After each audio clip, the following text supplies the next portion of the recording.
Right. But what I am permitted to do is to give reasonably fulsome introductions to three friends, and like all of you are friends even if we don't know each other personally, but three friends who have known each other for a very long time. And so it's wonderful to have Jayati back again, Vrinda, who never ever leaves, and who is Nivedita Menon, who is actually the host of every JNU event. So let me briefly, but I think deeply, introduce to you our panelists, for those of you, and I hope there are lots of new students here. So Jayati Ghosh had taught economics at Jawaharlal Nehru University for nearly 35 years. And since January 2021, she has been professor of economics at the University of Massachusetts at Amherst. She is the author or the editor of scores of books and scholarly articles, and she is also the recipient of several international prizes that recognize her distinguished contribution to the social sciences. She also writes regularly for popular media, including newspapers, journals, and blogs. She was the executive secretary of the Ideas Associates, which is the International Development Economics Associates, which is an international network of heterodox development economists from 2002 to 2021. So she doesn't leave things undone. She has advised several states and national governments and consulted for various international organizations, including ILO, UNDP, and UN Women. Most recently, in 2022, she was appointed to the UN Secretary General's High-Level Advisory Board on Effective Multilateralism, which is mandated to provide a vision for international cooperation to deal with current and future challenges.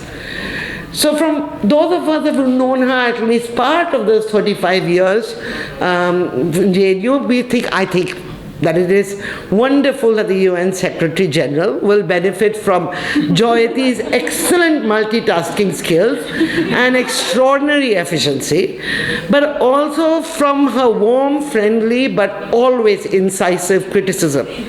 Because perhaps there is no other economist who will begin an untired lecture with the question, mainstream economics, why do I not love thee? So Vrinda Grover, our second guest, the one who never leaves, has been practicing as an independent lawyer at the Supreme Court of India, the High Courts and the Trial Court since 1989. One of the most prominent human rights lawyers in the country, Vrinda obtained a law degree from Delhi University and a master's in law from New York University. In her long and illustrious career, Vrinda has contributed to the drafting of laws to protect women and children from domestic violence and sexual violence, besides advocating for laws prohibiting torture and legislation for protection against communal and targeted violence.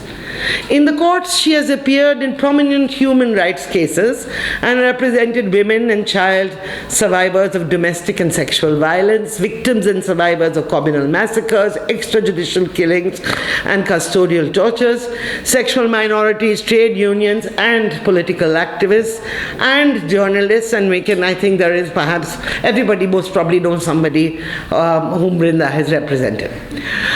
Her research and writing, and she writes regularly in the media and in law journals, is to inquire into the role of law in the subordination of women, the effect of these so-called security laws on human rights, specifically those of women, undocumented workers, internally displaced persons, and those who have either been tortured or intentionally disappeared. At the level of policy, she has also actively engaged with UN human rights mechanism, including the Universal Periodic Review and the UN Special Rapporteurs. But above all, and I say this from the depth of my heart, that Vrinda has been the staunchest ally of the little quests of justice that do not make it to the courts and law. And her role in supporting particularly women's rights movement in their homes and their workplaces in this very university across the country is just, it can never be acknowledged enough. In fact, on any WhatsApp group, most discussions on such events or incidents inevitably end with the conclusion, let's ask Vrinda. And a decision that is, when people make this decision, it's with the full confidence that Vrinda will always be available to be asked and will be always ready to help and scold.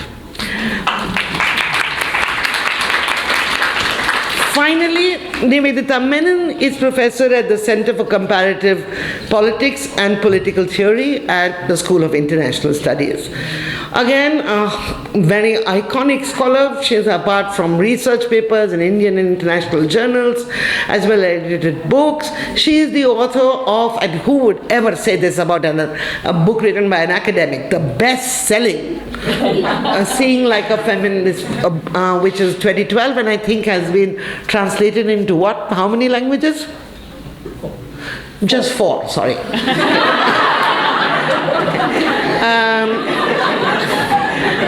Recovering Subversion was an earlier book from 2004. Feminist Politics Beyond the Law, and they are actually very well seated right next to each other.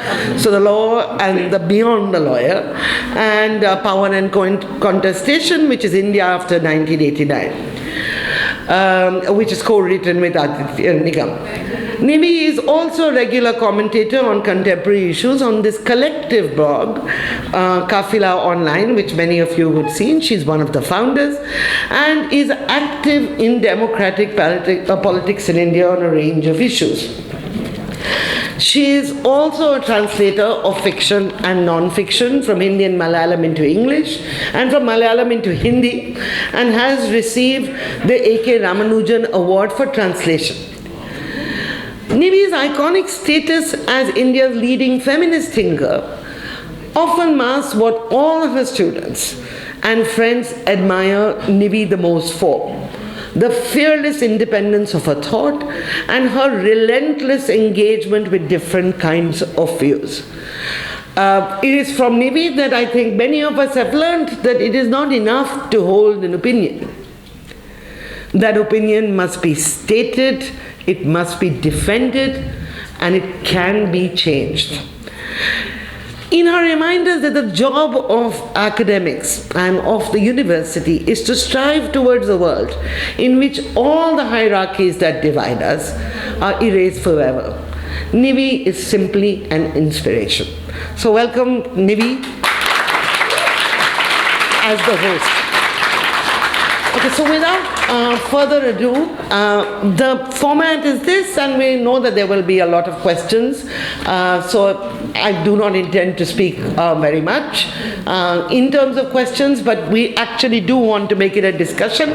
So questions might be directed at each individual, but others will have a little time to chip in.